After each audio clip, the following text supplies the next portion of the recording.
everyone, welcome to another Procreate tutorial. This is the drawing that we will be completing in today's video.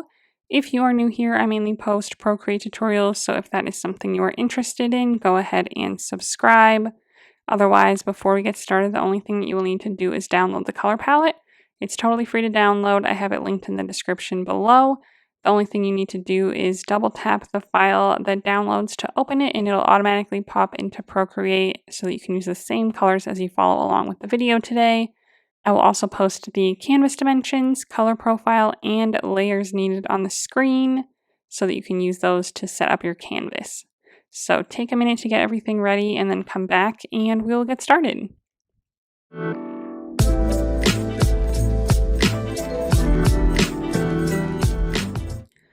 Okay, this is the color palette that we will be working with today.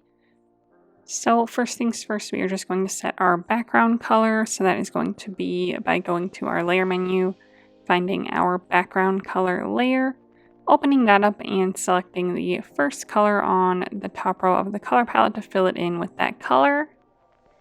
So that's just going to be behind our main picture. So now we are going to make the outline kind of frame for our picture. It's going to be basically a square with rounded corners. So to do that, we are going to be on layer 1 and we are going to turn on symmetry. So we are going to go to the gear icon under canvas, click to turn on the drawing guide, and then click edit drawing guide, click symmetry, and you should see a vertical line pop up, and we actually want to select quadrant symmetry under the options down here. So then you should see two lines going through your canvas like so, and then go ahead and click done.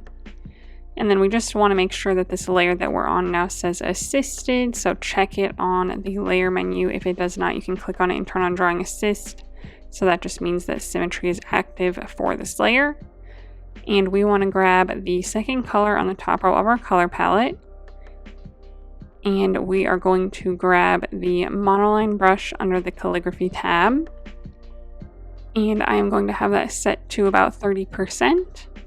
And I am just going to start close to my corner here, and I am going to draw a circle.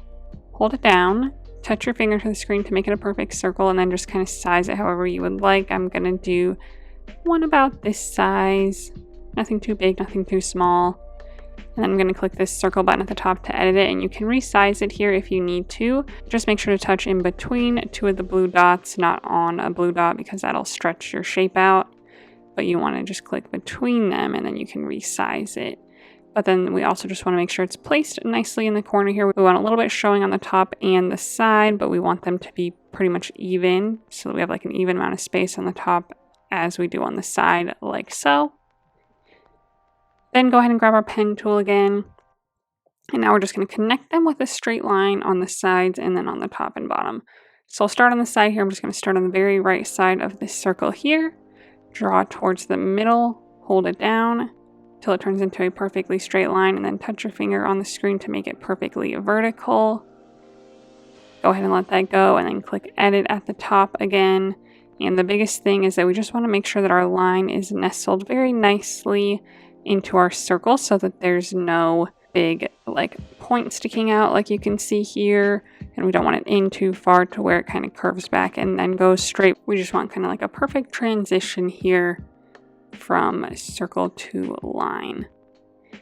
Okay, so once that's placed, we'll grab our brush again, and now we'll do the same thing on the top and bottom. So I'll start on the bottom here at the very bottom of this circle, draw to the left, hold it down, touch your finger to the screen, and then again click edit at the top to move it around until it's where we want it, about like so. And then we will go ahead and fill everything in. So we'll fill in the center and the circles. Make sure you don't have any gaps like I do here. Go ahead and fill those in. If you do have the gaps, what you can do is undo your filling, go to fill it in again, hold your pen on the screen, and then slide right a little bit to increase your threshold at the top so that you hopefully fill in any gaps that were there before. Okay, so now we have our shape nicely laid out. mine got a little too big on me, so I am going to resize it. I want to see a little bit more of this cream outer edge, so I'm going to grab my arrow tool on uniform with snapping turned on in the bottom left, and I am going to downsize this a bit and then recenter it where we see these two yellow lines pop up so that we're centered top to bottom and left to right.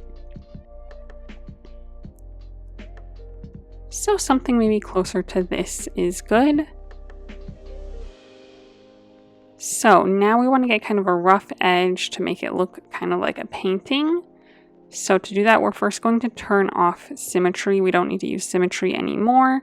So we'll go to the gear icon and turn off the drawing guide. However, that only gets rid of the lines on our screen. We also still have this layer that says assisted on it, and symmetry is still turned on.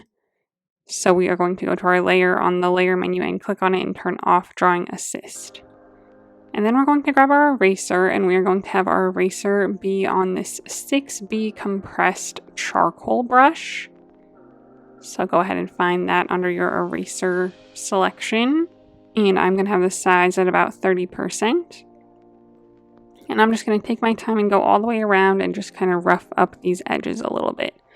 I still want to keep the shape of my background here, so I'm not going to do too much to where you can't tell that it's a straight line, or you can't tell that this edge is kind of rounded. But I don't want it to be perfect, and that's why we turned off symmetry, so that it can be a little bit different here and there. So sometimes I'll just do like a teeny bit on the edge, and then sometimes I'll go like in a little bit further to really give it this nice look. So I'm just going to do that all the way around, so this will take a little bit.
Okay, so we did that all the way around until we got back to the beginning.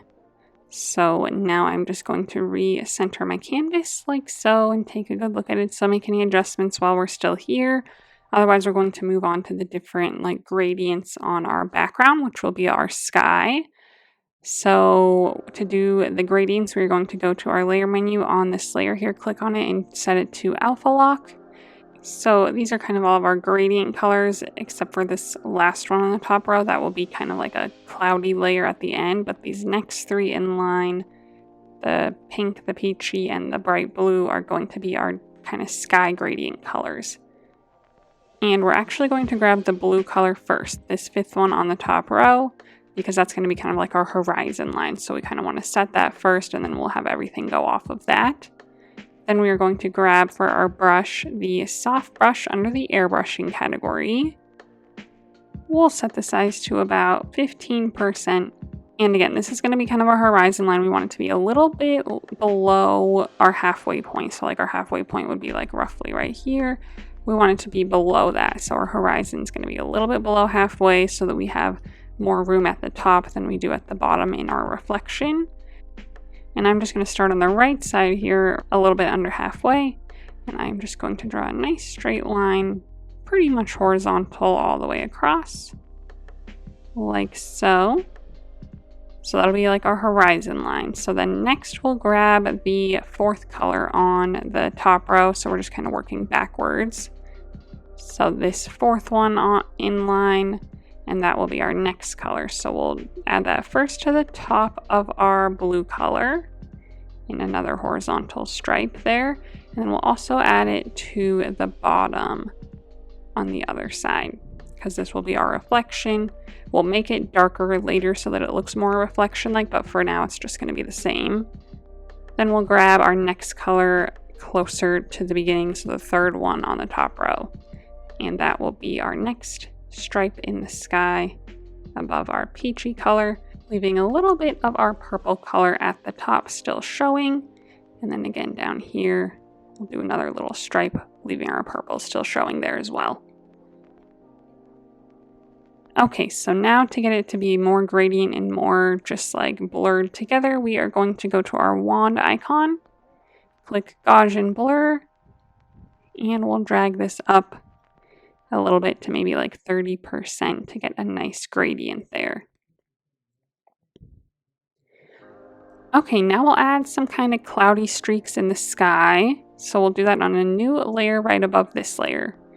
So add a new layer, we're going to click on it and set it to a clipping mask so that we only draw on top of our already laid down shape. And then we're also going to change the layer style. So click on this end to open up the layer style menu, and we are going to go down to overlay. So this is like a nice highlight color. We're going to switch our color to the last one on the top row, 6th in line. And we are going to switch our brush to the old brush under the painting category. We'll have that set to about 30%. And we're just going to make some streaks through the sky with this, and keeping them pretty much horizontal, and we will blur it here in a little bit, so it's okay if it looks a little crazy right now. We will blur them since it's in the background. And then we'll add a little bit on the bottom too, nothing too crazy, maybe a little bit lighter down there.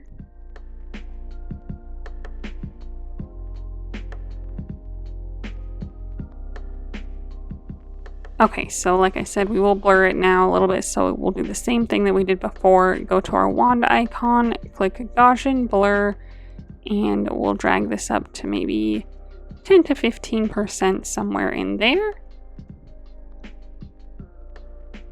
Okay, and now we can move on to drawing our mountain. So essentially everything is going to be a clipping mask to this shape here, so that we never draw outside the lines. So we'll just go ahead and add another new layer to be our mountain layer. We'll click on it and set it to a clipping mask.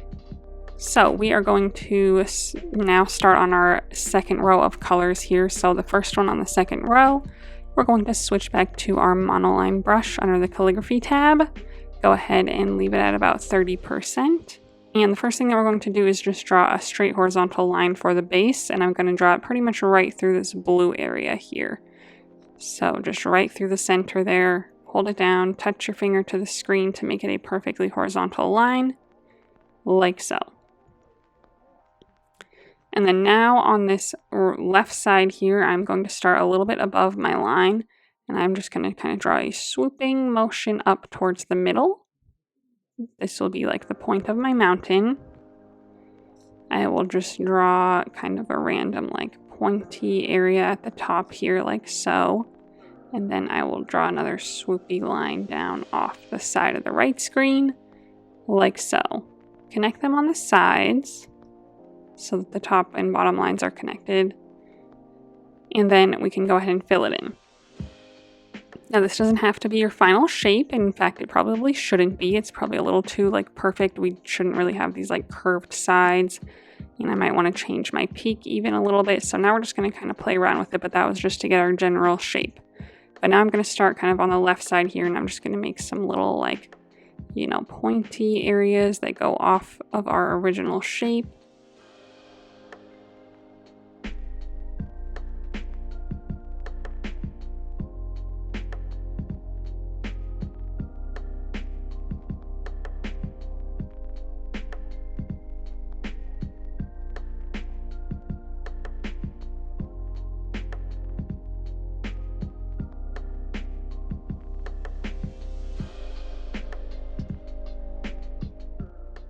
And then in the middle of the top here, I'm just going to make essentially like the main point in the middle and then 2 points on the sides, kind of at varying heights and angles. And then we'll do the same thing on the right side here to kind of add some more shape to it.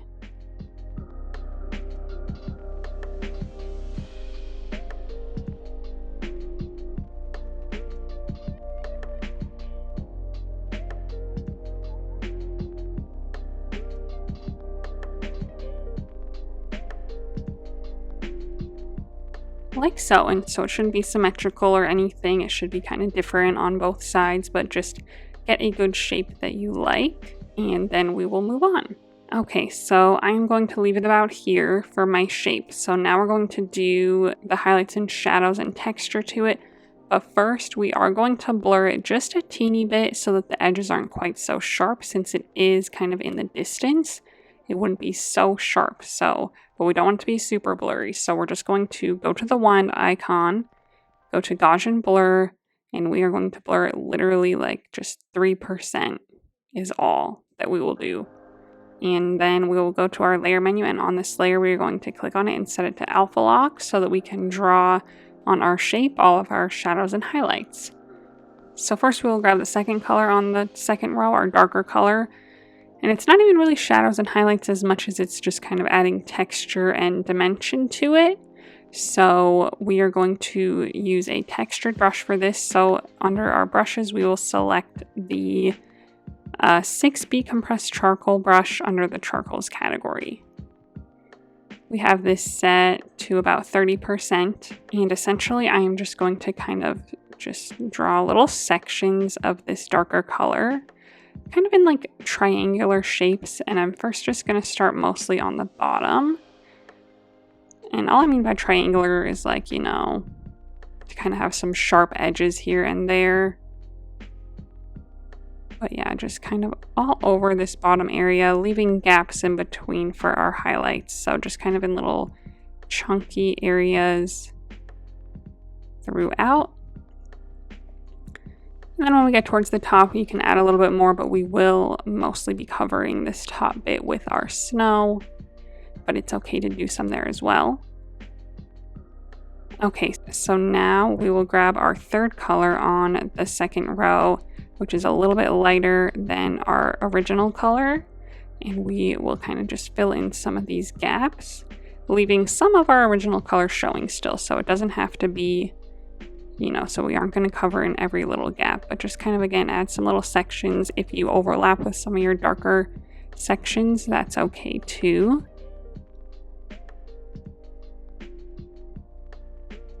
So something kind of like this.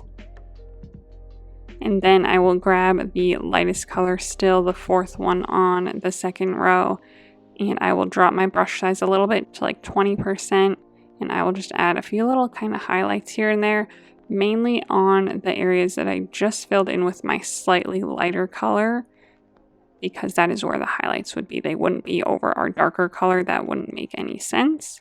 So just kind of over some of the lighter areas. And I also am going to kind of focus a lot of it on the sides here, on both the left and right side, just kind of at like the tips of the points and stuff.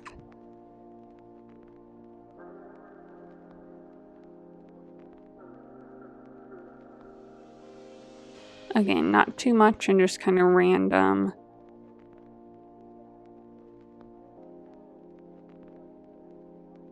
Okay.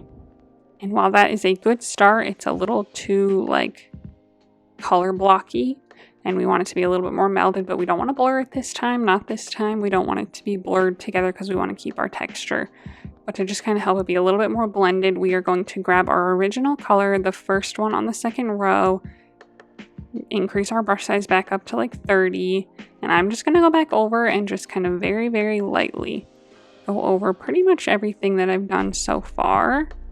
Again, very lightly, just so that they're kind of a little bit more toned down throughout, so everything's not so like starkly colored.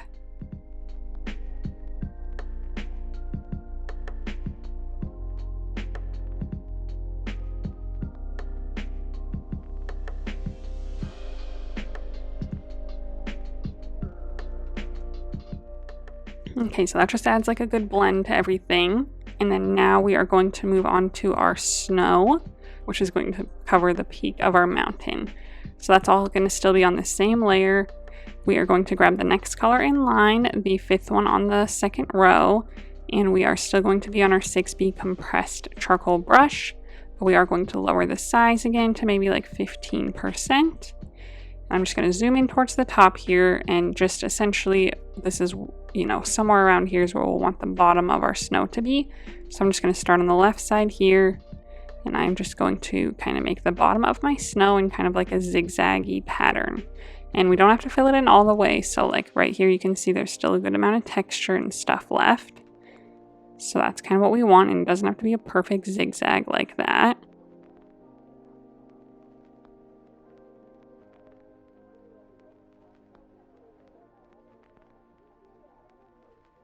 Something kind of like this, and then we'll just kind of fill in the rest. Again, not pushing too hard and making it just completely white, but, you know, pushing hard enough that we get a nice layer there.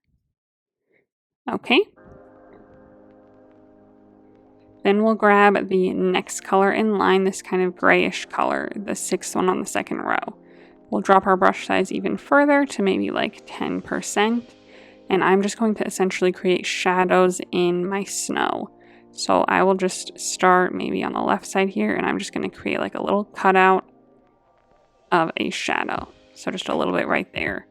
Maybe I'll start where this peak is here, and I will just cut down kind of, you know, on the left side of it and make a little shadow area there.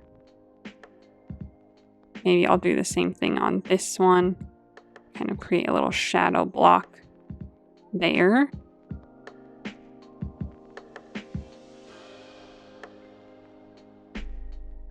Kind of just cutting out shapes and stuff. Maybe we'll do one that goes like down here.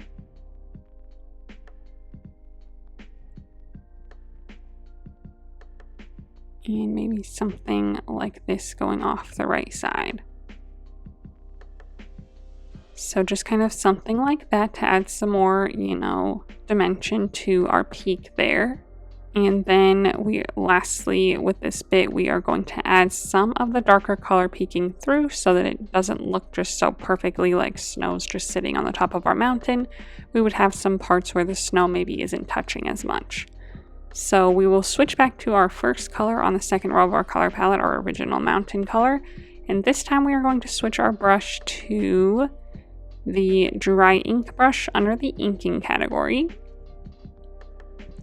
We are going to set this to about 15%. And I'm first going to start kind of at the base of my snow area here. And I'm just going to make some little cutouts into the snow here, kind of going up to just kind of, again, create some more dimension, you know, just kind of following the shapes of my snow shape that I already have laid out. So just kind of where they like come together.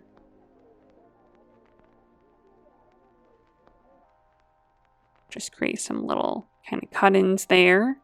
And then otherwise we will just add some other little sections of this in very, very small sections. You know, sometimes even just like a little, you know, a couple little like squiggly lines maybe. Some sharp edges to them. Like so. Maybe just some little like kind of blobs even. Maybe like, you know, one big kind of zigzaggy blob here.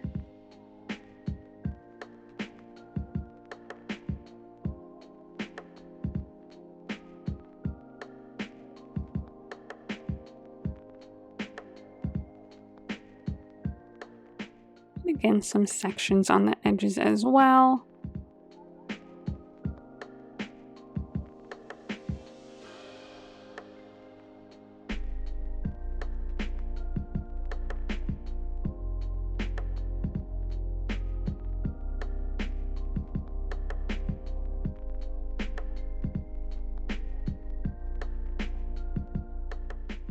Something like that. So then when you zoom out, it should look much more natural now. Okay, so next up we're going to add some grass in front of our mountain here. So I know it looks a little weird as is. So we'll kind of cover up our front beautiful, perfect line here. So we'll go to the layer menu, add a new layer. We'll click on it and set it to a clipping mask. We'll grab the first color on the last row of our color palette with all of our greens here, and we will switch our brush to the chalk brush under the calligraphy tab. We will set it to about 30%. And the first thing that we're going to do with this darkest color is just make a nice thick kind of squiggly zigzaggy line at the bottom here. All the way across, you know, trying to keep it pretty horizontal and cover up our main line of our mountain in the background there.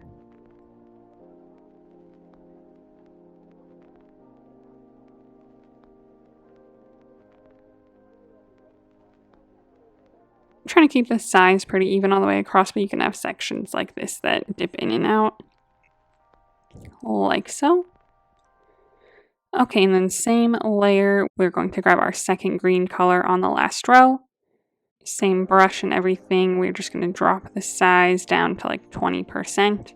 And this time we'll be a little bit more intentional and kind of try to make it look like blades of grass, but we'll start just about halfway through our dark green here and just kind of go up and make kind of more blade of grass like areas, some higher than others, some shorter, kind of all the way across in little sections, mostly connected, but you can have some little gaps here and there.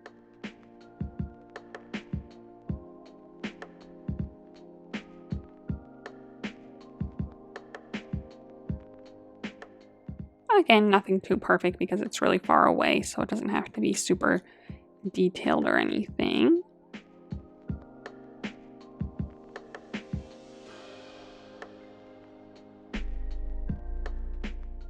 Just kind of something like this. Okay, and then lastly, we'll grab the third color on the last row, and again, same color, same brush, same size, this smaller size of 20%. And we're just gonna add some little highlights kind of throughout.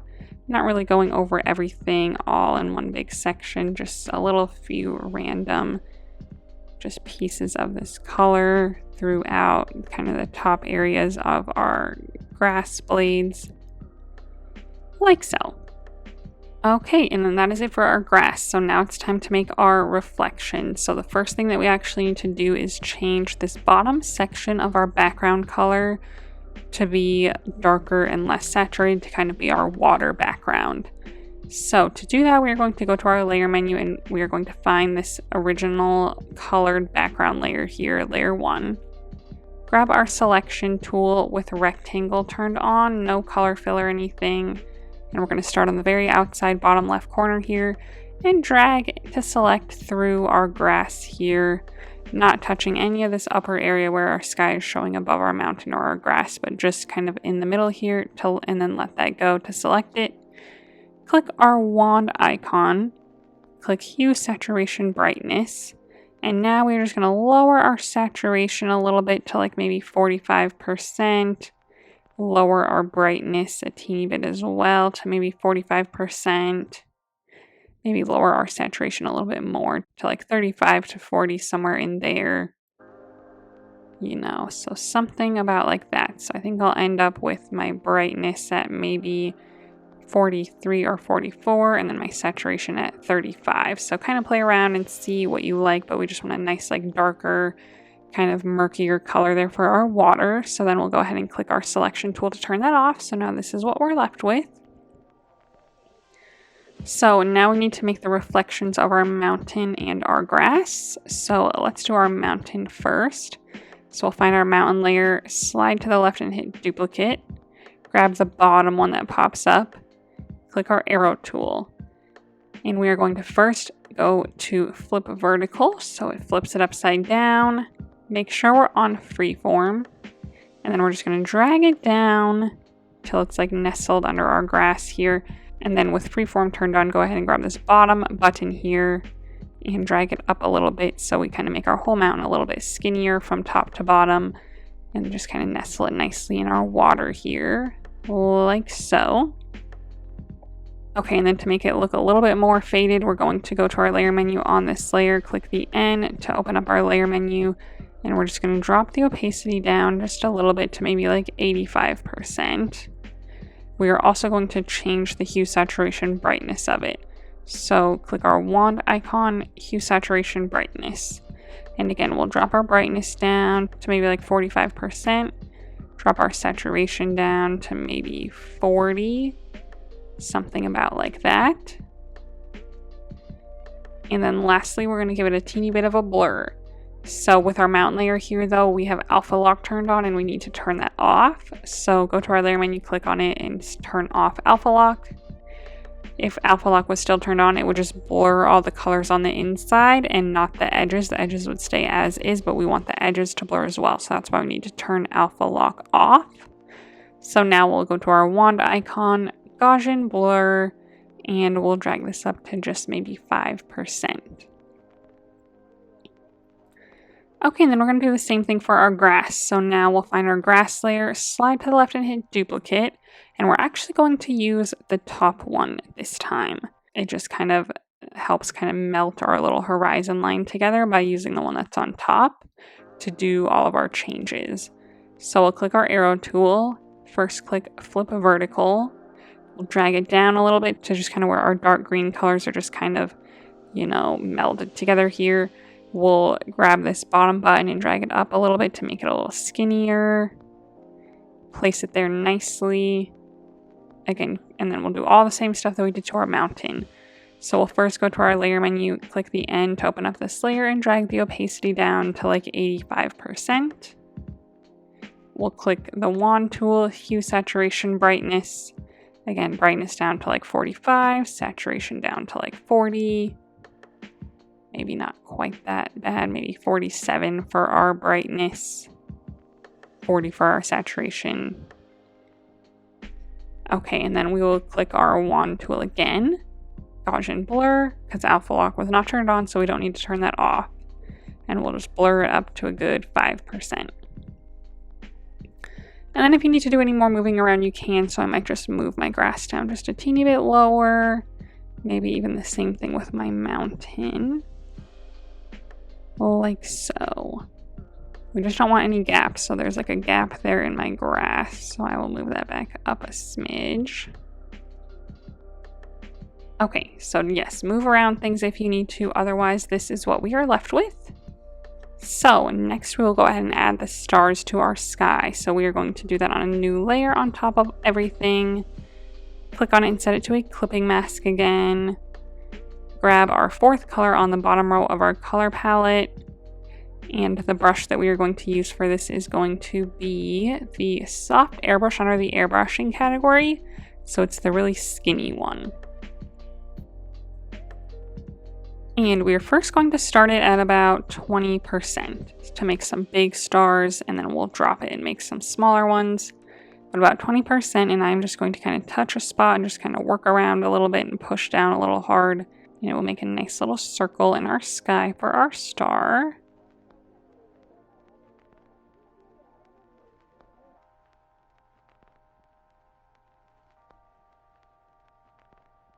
So something just kind of like this.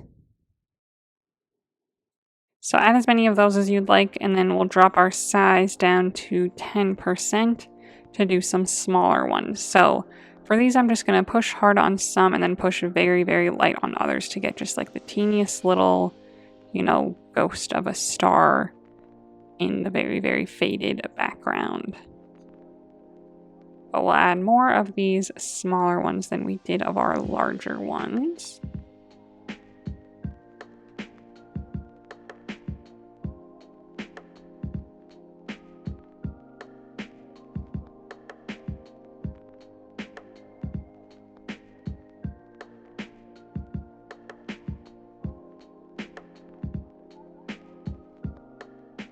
So do as many or as few of those as you would like, and then when you like the way it's looking, we will again make our reflection of them. So we'll go to the layer menu, slide left on our stars layer and hit duplicate, grab the bottom one. First we will click the arrow tool and click flip vertical. Drag it down to this area down here, resize it from top to bottom on freeform to kind of get it a little skinnier and fit it here roughly about in a reflection of where it is on the top. Okay, and then we aren't going to change the hue, saturation, brightness on this one, but we will give it a little bit of a blur. So we'll go to our wand icon, click Gaussian Blur, and again, drag this up to like 5%. And then the main thing that we're going to do is just lower the opacity quite a bit so that they're really faded in our reflection. So on our layer menu here, click the N to open up the options and drag the opacity down to like 25 to 30%, somewhere in there, to get a nice, very faded look. Okay, and then lastly, we are going to add just a few little wispy clouds in front of everything. So we will add another new layer on the very, very top. Click on it and set it to a clipping mask. Same color, this fourth one on the last row. And we're going to switch our brush to the oil paint brush under the painting category. We are going to have that set to about 20 to 25%. And I'm going to just start, off the side on the right side here and just make a nice horizontal line going back and forth a few times to kind of stretch it out and make it nice. Do the same thing on the other side, and just kind of do a few little sections of this just in our top area, none in our reflection. Just to kind of add this little finishing touch to it, like so. So then do as much or as little of that as you want, and then when that's done, we are done with our picture. So I hope you had fun. If you did, go ahead and give this video a thumbs up and subscribe to my channel if you'd like to see more tutorials from me in the future. If you would like to share your drawing on Instagram, I would love to see it, so go ahead and post it and then tag me so that I can check it out. While you're there, go ahead and give me a follow so that you can see what I'm working on next. Thanks for watching.